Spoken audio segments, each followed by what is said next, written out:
All right, this is our outline of the book of Genesis as we tweaked it a little bit last time, dealing with this last section where chapters 12 to 37 is God building a nation, and then from our chapter 36 actually, and then 37 through the end of the book, God preserving a nation. We're in that section of God preserving a nation. That's where we are. Now, as we did last time, we're only going to review certain chapters, different ones from last time. Chapter 3 of Genesis is something major happens in Genesis 3. Something bad, sin, yeah. Adam and Eve sin. All right, chapter 12, notable chapter because it deals with promise to Abraham and the call. All right, chapter 19 deals with Sodom and Gomorrah, the destruction of Sodom and Gomorrah.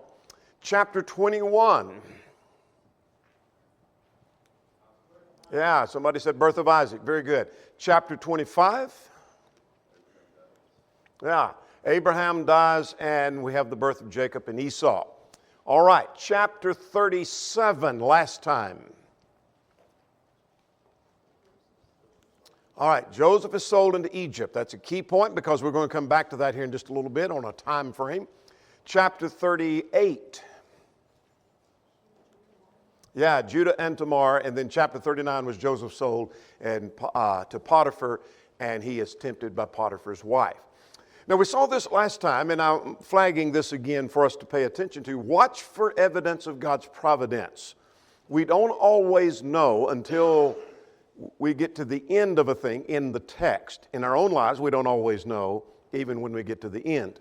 But nonetheless, we don't always know exactly what part of this is part of God's providence, but the overall picture we're going to see, and have already seen, is God working out His purpose. Sometimes He will use the free will decisions of man, even evil decisions, evil actions, to accomplish His goal, such as the brothers selling Joseph and to the Ishmaelites, and then he's carried off to Egypt. That's God working out His plan to preserve His people. So the goal is for God to preserve a nation through whom the Messiah will come. Now, two references that we call attention to is Genesis 46:3, if you're not here last time. Flag that one, where God told Jacob that I'm taking you there to Egypt to build a great nation out of you. And then chapter 50 and in verse 20, Joseph said, told his brothers, you intended evil, but God meant that for good. Now we're about to embark upon some dreams. We saw dreams in chapter 37 where Joseph had two dreams, and then we're going to see the interpretation of two different dreams in chapter 40 and two dreams in 41. So let's talk about Joseph and dreams for a moment. Joseph had two divinely revealed dreams. Now, that's important because this was prophecy being made through these dreams. God is using Joseph as a tool of revelation. And so in chapter 37, we already noted, he had two divinely revealed dreams about himself and his brothers. He told it to his brothers, you remember, and that didn't go over too well. So they referred to him as the master of dreams. Here comes the dreamer. Look at your footnote in the New King James, and that literally means the master of dreams. Here's the guy who claims that he's the know-it-all on dreams. Well, he was the know-it-all on dreams. He was the master of dreams. So tonight we're going to see in chapter 40, the baker and the butler each have a dream. Joseph interprets that. Then Pharaoh has two dreams, which is basically the same dream in two different forms, and he interprets that. Now, I don't know the significance of the pattern of 2 and 2 and 2, but that's an interesting pattern. He had two dreams, the butler and the baker had a dream each, and then Pharaoh had two dreams. Now, here's something else about the dreams. His dreams caused him misfortune at the hands of his brothers. So as he revealed the dream, here's what my dream was. And the interpretation was obvious to his brothers and to his father, and that caused him misfortune at the hand of his brothers. That just created more jealousy. But also his dreams caused him to be promoted at the hand of Pharaoh. And both were tools of God's providence. Does that make sense? So God used the misfortune, God used the rising or elevating at the hand of Pharaoh. His interpretations of dreams led him finally to be remembered before Pharaoh. Now, there was a delay there, and that's a significant delay that we'll talk about when we get to the end of chapter 40 in just a moment. And it eventually led to his release from prison. So God's using these dreams for a purpose. It's not just, oh, by the way, I had an interesting dream, and I don't know what all this means. We may do that. We may have a dream and you reveal it and it doesn't mean anything except you just had a crazy dream. That's all it means. But God's using these dreams to accomplish His purpose. Is that making sense? So Joseph is indeed the master of dreams. So let's go to chapter 40. Let's get a couple of questions out of the way here. Question number 2. What was the butler's dream?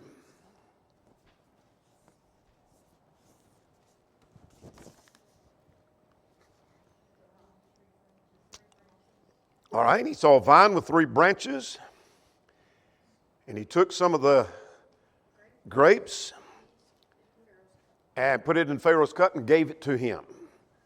And so, what does that mean? He's going to be back serving Pharaoh. All right, question number 3. What was the baker's dream?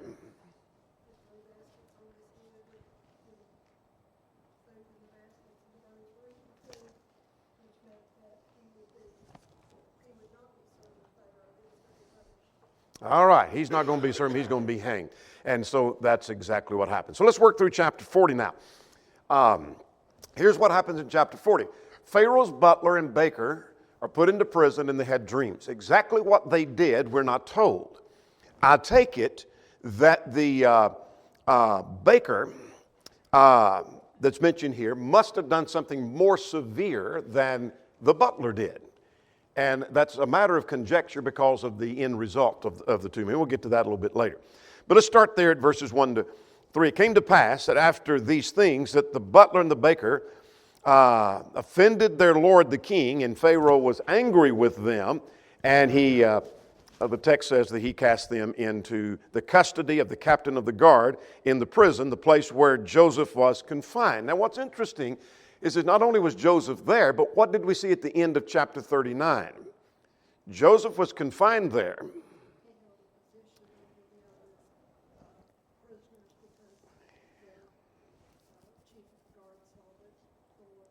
Yeah, the chief guard saw that God was with him, and it was obvious God was blessing Joseph, and so they put all the prisoners under his care.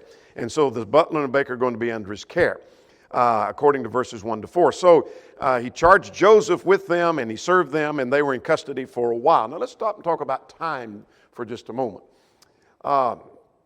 Joseph was 17 years old. We're going to give evidence of this a little bit later. Joseph was 17 years old at the time that he was taken by his brothers, chapter 37 in verse 1 and 2. And we're going to see here in our text as it flows through in chapter 41 that he's 30 years old when he finally comes out of prison. And some 2 years had passed after this event of chapter 40, so that tells us that he would have been about 28 years old at this event. So whatever that's worth to you, I don't know, you might win a Bible trivia question and or game somehow with that bit of trivia. But he was about 28 years old, and I'll give you evidence how we deduced all that on a chart here in just a moment. But what that means is, if he's 28 years old and he was 17 when his brothers took him, it's been 11 years since the events of chapter 37. Now, how that 11 years is divided up, we don't know. That's what I was driving at, is how much of that was spent in Potiphar's household and how much of that was in prison. The 2 years mentioned later in chapter 41 is only 2 years with reference to since the events of the butler and the baker and Pharaoh's dream. That's all it tells us. So he was there longer than the 2 years. How much longer? I don't know. Some time had passed. So how do you divide up the 11 years? How much of that was in the prison? How much of that was in Potiphar's house before he went to prison? I don't know of anyone who knows how to divide that for what that may be worth to you. So beginning now at verse 5, they both had a dream. And in verse 6, Joseph came into them and he noticed they were sad. The English Standard says that they were troubled. The New Century says they were worried. In other words, they're bothered by the dream. What does this mean? Each one of them are talking about they're having a dream. We've had a dream, each one of us, and we don't know what that means. Now, verse 8 is a key verse, and we're going to flag it a little bit later in chapter 41, that when they had dreamed a dream, they said, they told Joseph, this is why we've dreamed a dream, there's no interpreter. And Joseph said, do not interpretations belong to God? Now, one of the things that I'm learning from verse 48 is Joseph is God's instrument of revelation in having the dreams of chapter 37 and interpreting the dreams of chapter 40 and interpreting the dreams of chapter 41. Does that make sense? And we'll flag that point again at verse 8, but you just might flag or note or star verse 41. Joseph is God's instrument of revelation here. All right, now let's talk about the chief butler. He had a dream, and we've already talked about he saw a vine, and it brought forth, it had 3 branches. The 3 is significant. And he took the grapes from there and pressed it and put it in the Pharaoh's cup. And so Joseph gave the interpretation, said what that means. The 3 days, the 3 branches are 3 days, and in 3 days you're going to be restored. Now, verse 14 and 15, flag that for a moment. What do you see in 14 and 15?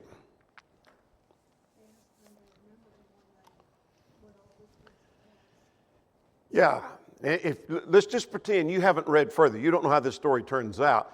You would assume that the chief butler is going to be serving again, and he hears from a man of God, and it comes true just like he said, that he definitely would remember. You would think that's what's going to happen. That's what I'm expecting to happen, pretending I haven't read further.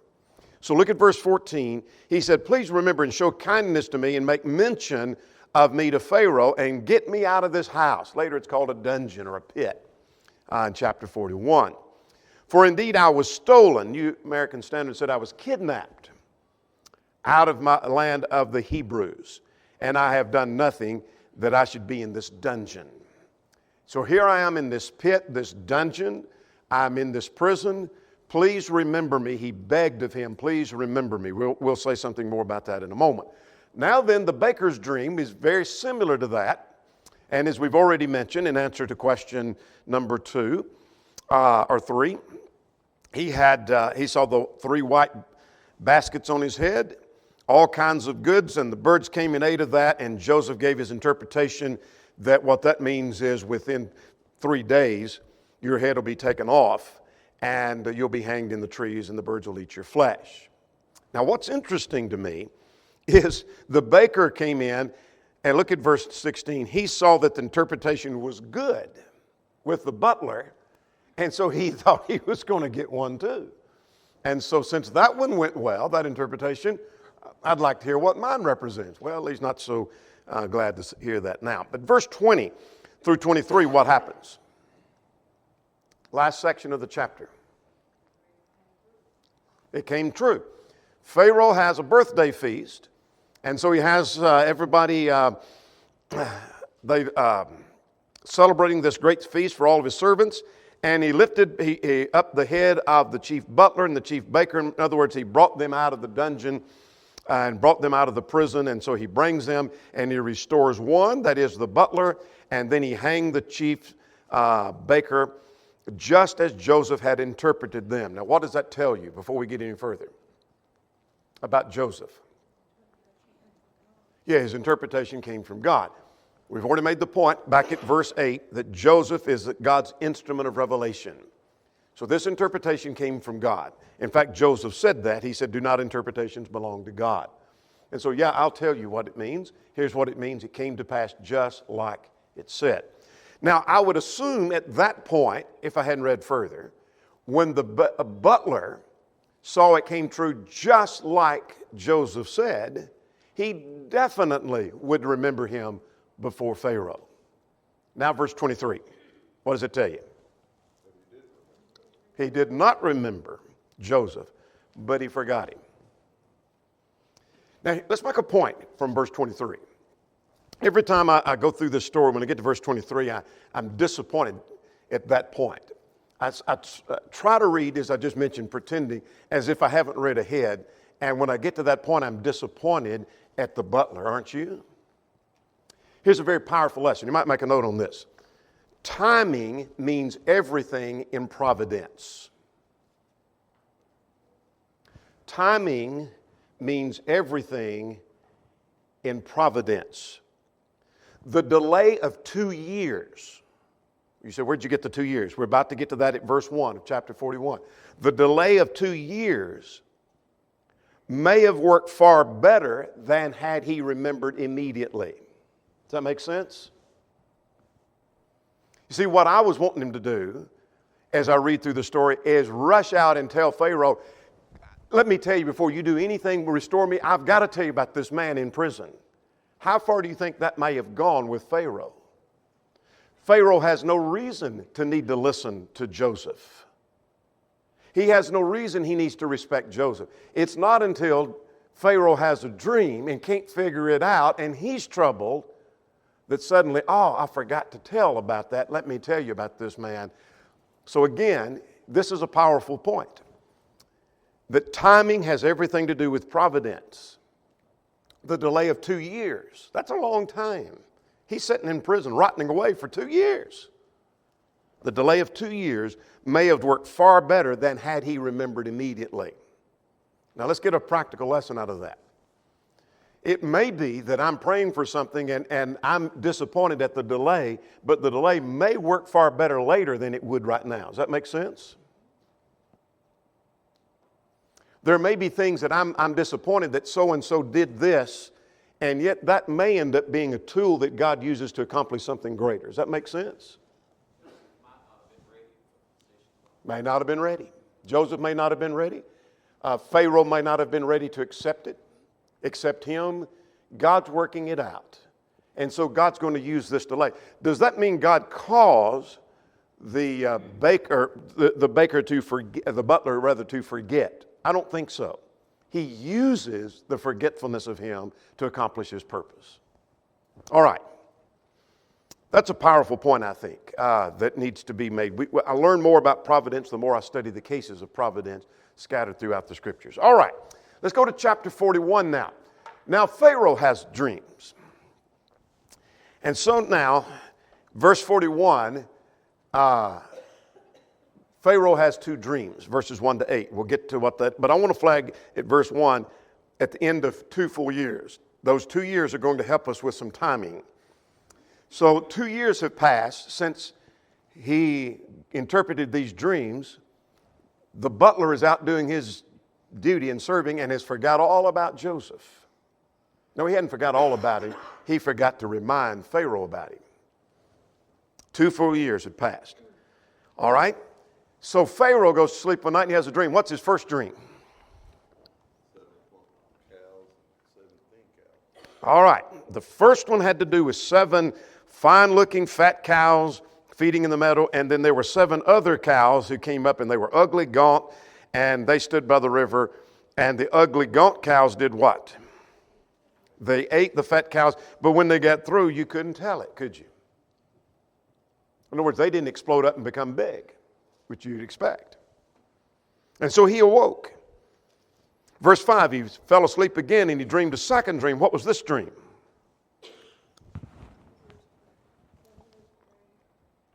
All right. All right, very good. He had 7 heads of grain, verse 5, they're plump and good, and then 7 heads that were blighted, and the east wind had sprung up after them, and the 7 thin heads devoured the 7 plump heads, and he awoke, and it was a dream. Now, he was troubled by that, and he went to his magicians and his wise men. This is going to remind us a little bit later of some cases in the book of Exodus. And they couldn't figure out what's going on. So now verse 9, the chief butler spoke to Pharaoh, and what did he say? Starting at verse 9. I remember my offenses this day. I like the New Century rendering of that. He said, I remember something I promised to do, but I forgot about it. Well, yeah. You think? In other words, it comes to me now when you're talking about this interpretation of dream. I remember this guy in prison. And let me tell you about this guy in prison. What did he tell him about him?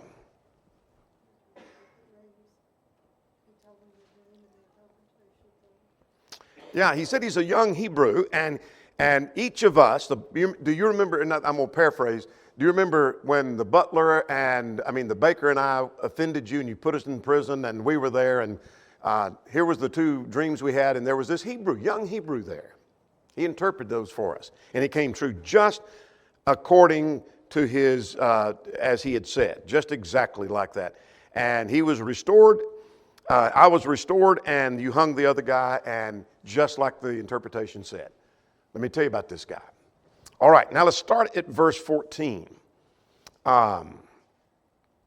This gets interesting at verse 14 to 24. Pharaoh called for Joseph and told him his dreams.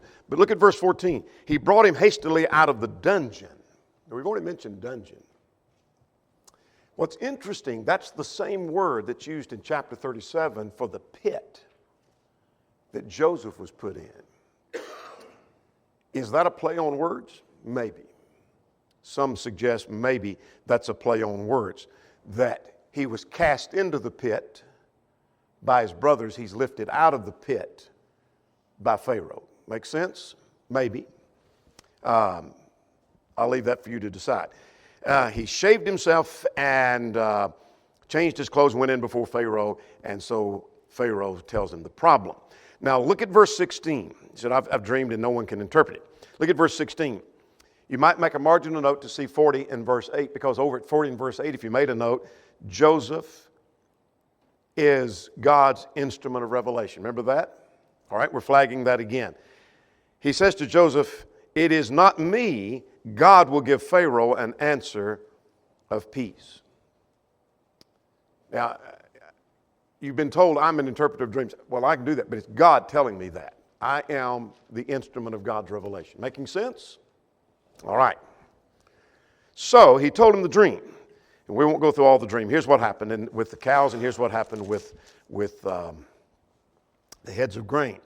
Then when he got through with that, starting out at verse 25, Joseph interprets the dream. There are three verses we want to flag at verse 25, 28, and 32. I'll give you those again in a second. Where Joseph says, this is what God has told you.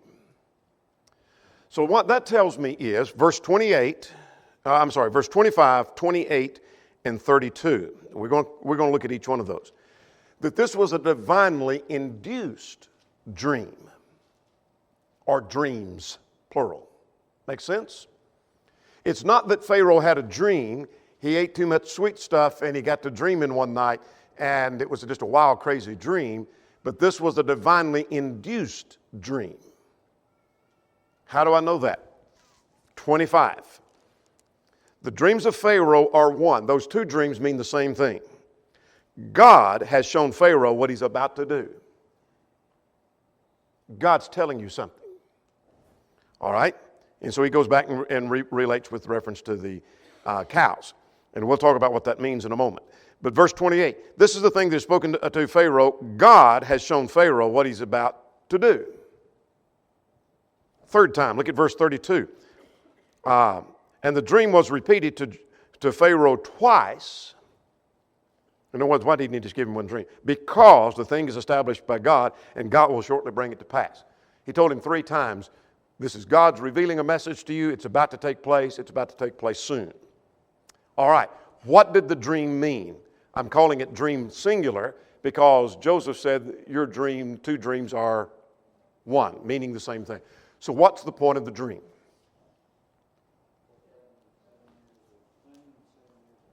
Yes, there's going to be 7 years of plenty followed by 7 years of famine. So here's the fat cows, the plenty, and the gaunt cows represent the famine. And the same thing with the heads of grain. He said, that's what it's going to be. So here's my advice to you. I call it advice because verse 37 calls it advice. What was his advice? This is Joseph advising. This is a prisoner, by the way. Telling the king, talking about speaking truth to power. He's advising the king, here's what I would do. What's his advice?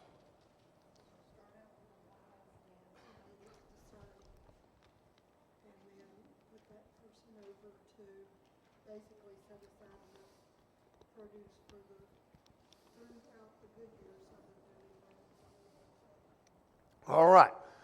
Yeah, he said, You need to pick a wise man. He wasn't saying pick me. And I take that this advice was divinely given by Joseph. In other words, Joseph is again God's tool of revelation. That God is telling Pharaoh through Joseph, this is what you need to do. Get you a wise person that you can trust, that you put over, and during those years of plenty, set aside a fifth, and you accumulate so much so that we have plenty for the next years, not only for us, but to sell to other nations. And there will be a reserve, verse 36. And do you see that the hand of God's providence here, of God preserving His people? He's got to bring His people, His people are going to come down to Egypt, but what brought them there? By having plenty down in Egypt. And so the famine caused them to come, but if there was just as bad a famine with nothing, no reserve, there's no need to go to Egypt. God's using his natural means, working out His plan, working out His promise. All right, start at verse 37 now. Joseph is promoted to second in command. Let's expand that a little bit. So the advice seemed good to Pharaoh, and so did his servants. And Pharaoh turned to the servants there, and basically said, can you think of anybody any wiser, any more qualified than Joseph? And what was the reason he gave for that? Look, verse 38. The Spirit of God is in him. That's evident in his interpretation. And then he said to Joseph, inasmuch as God has shown you all these things, there is no one more discerning and wise than you. So, in other words, I'm going to set you over all the house. I'm going to put you in high command. I will set you over the land of Egypt, verse 41. So, what did he do? Verse 42. Basically, kind of swore him in to a high office, didn't he? Gave him all the signs and the symbols of power, such as gave him the signet ring, clothed him in fine garments, put a gold chain about him, gave him the second chariot. That's Air Force Two. He put him in the second beast, if you know what the beast is, for him to ride in. And in other words, you get this. I got the top one. That is, Pharaoh is saying that, but you get the second one. And without your consent, no man can lift a foot or a hand in the land of Egypt. In other words, you're second in command. What else do you do? Verse 45.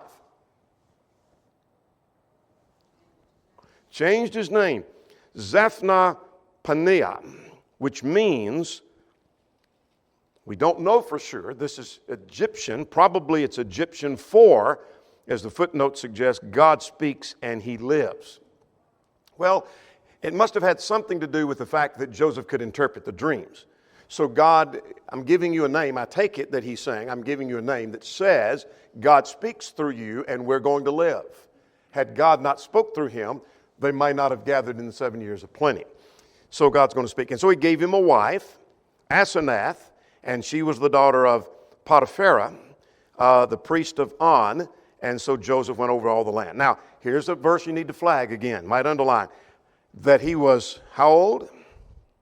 30 years old, and when he stood before Pharaoh. And so he began to gather. And how much did he gather? Verse 49. So much that they quit counting. Yeah, they were keeping up, and finally they got such an abundance they stopped counting, and it was without number. Then Joseph has two sons. So what's happened here when they promoted him second in the land, he is promoted to this highest position. Basically, like in our country, he's vice president. He's second in command.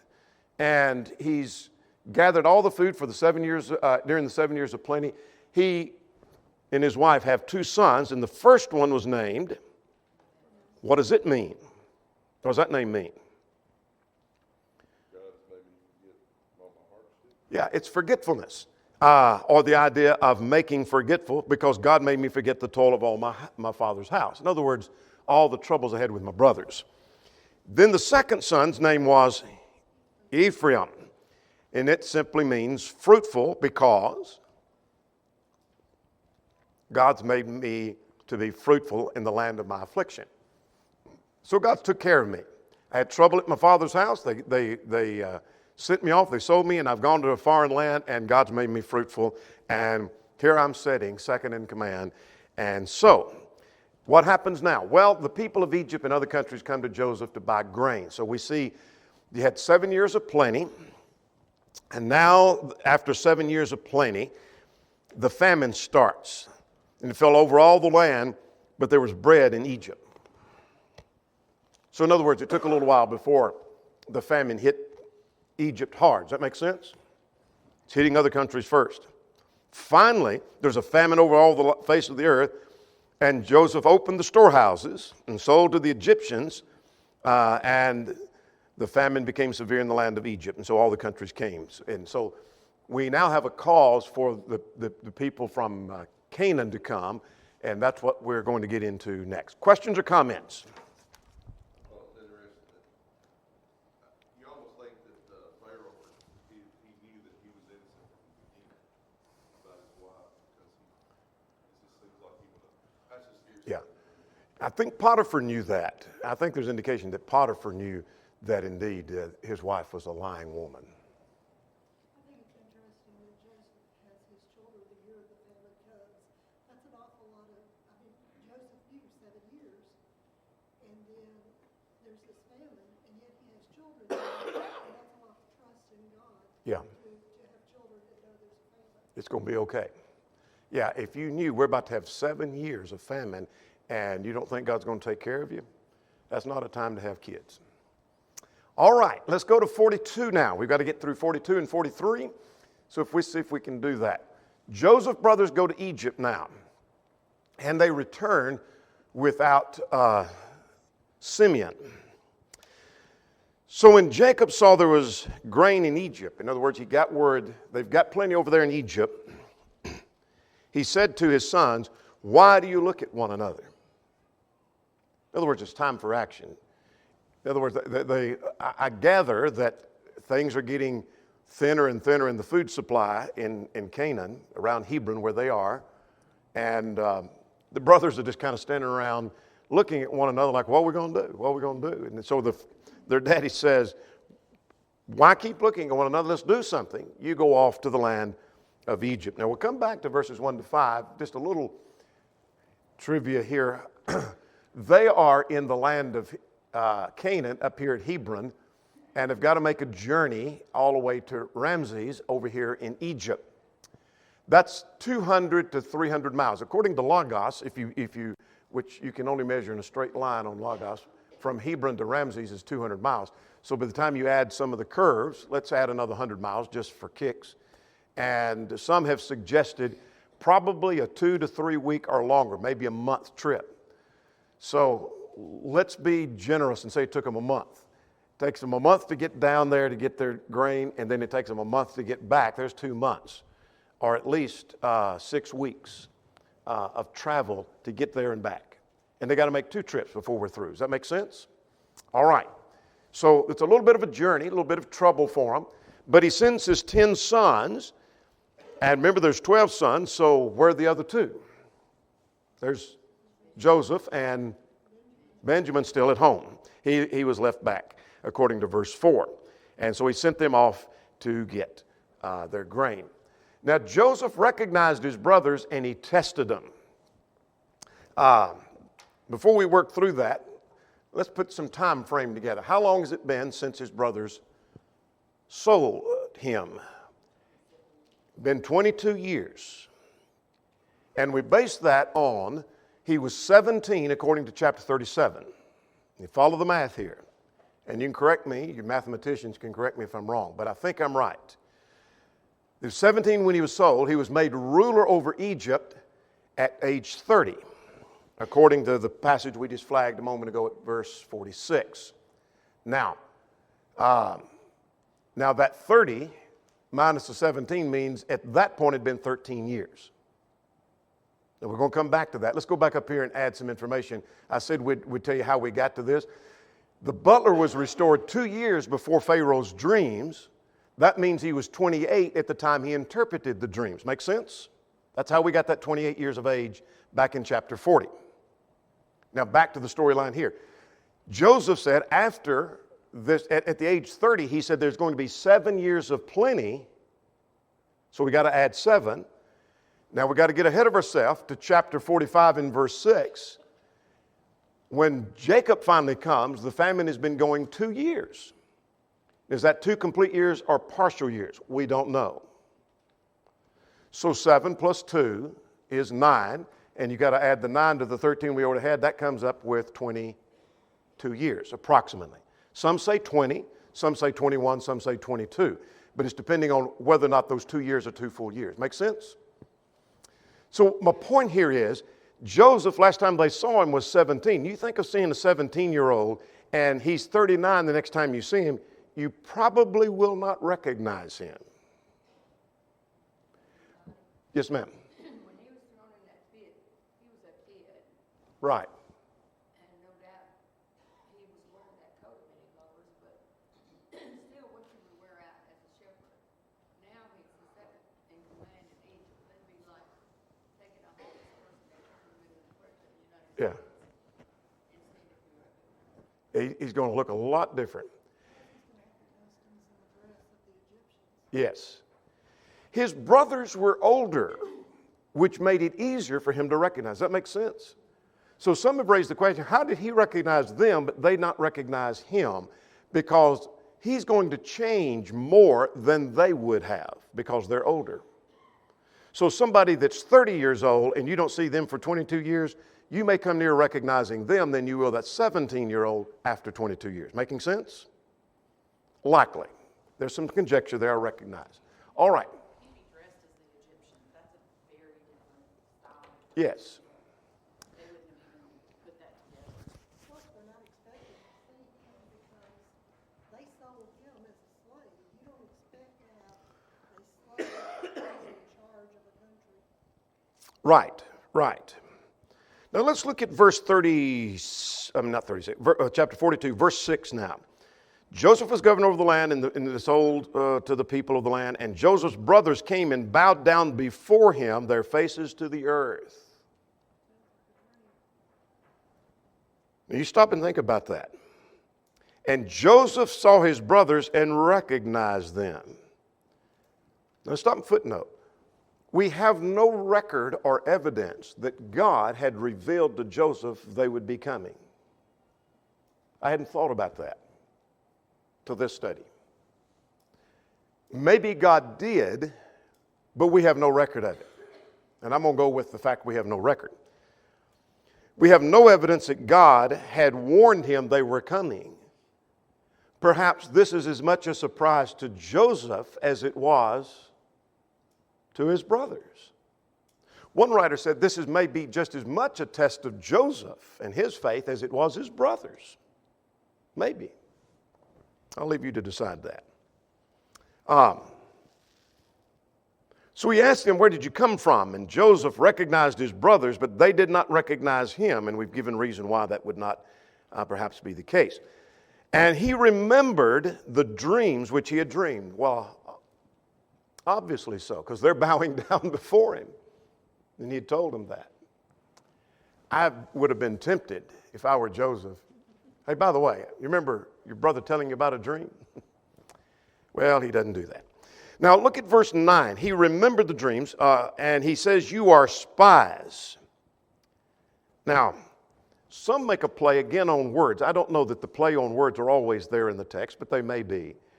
That he may be making a play on words here because that's basically what they thought he was doing for them, because he went out and looked about his brothers and gave a bad report to the father. Remember that?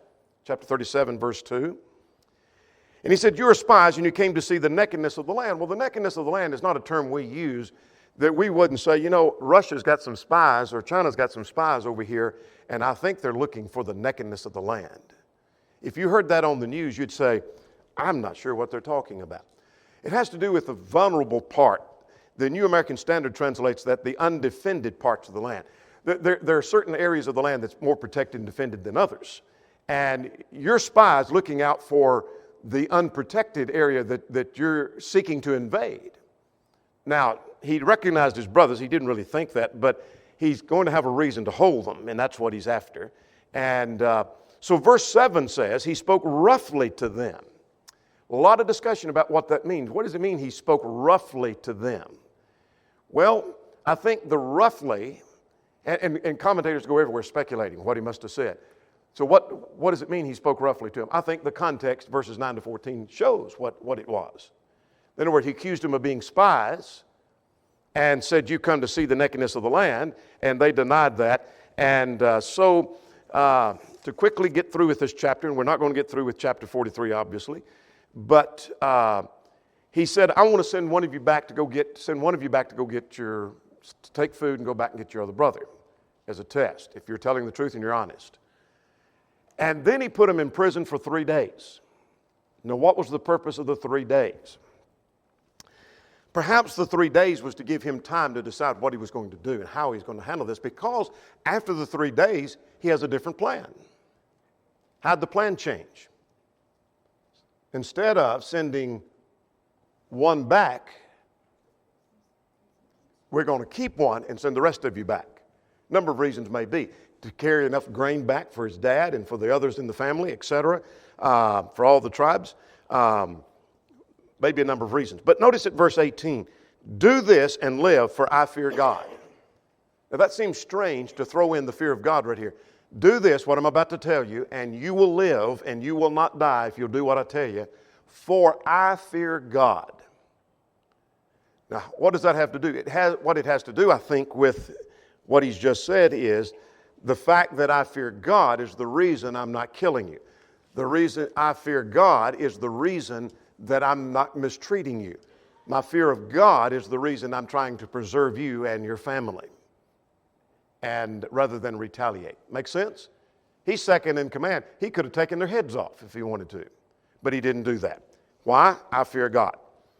Now drop down to verse 21. When they then leave, what'd they say? Verse 21.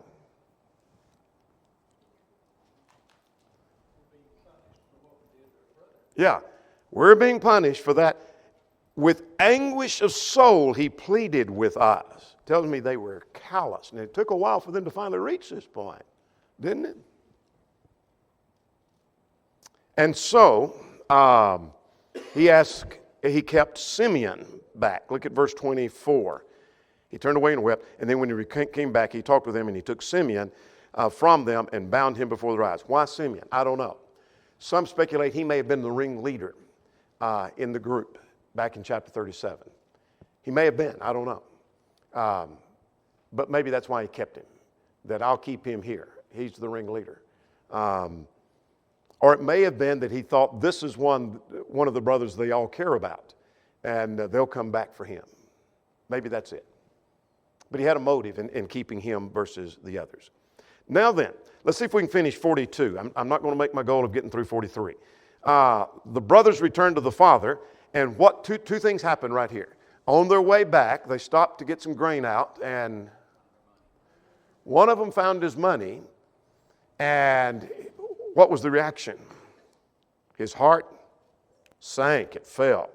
And what is this that God has done to us? In other words, they've already thought we're being punished, and perhaps this is a trap. We're going to be trapped and accused of stealing or whatever. And then so they went and told Jacob, and Jacob wasn't all excited about the fact that they got their money back, was he? They then emptied their sacks, verse 41, and every man had money back in his sack. And they told him, said, we're going to take Benjamin back. And he was refusing. But I want you to notice two people, and then we're going to have to close. Reuben said, kill my sons if I don't bring him back. I'll take responsibility. And then we'll get in 43. We'll have to get into that next time. Judah is the one. And isn't it interesting? These were the same two brothers that defended him back in chapter 37. Remember that? Same two brothers. And Judah said, I'll be responsible and hold me accountable forever if I don't bring him back. We're going to stop there. We'll have to squeeze in 43 next time because we've got a couple of things we want to say about 43 at the end of the chapter.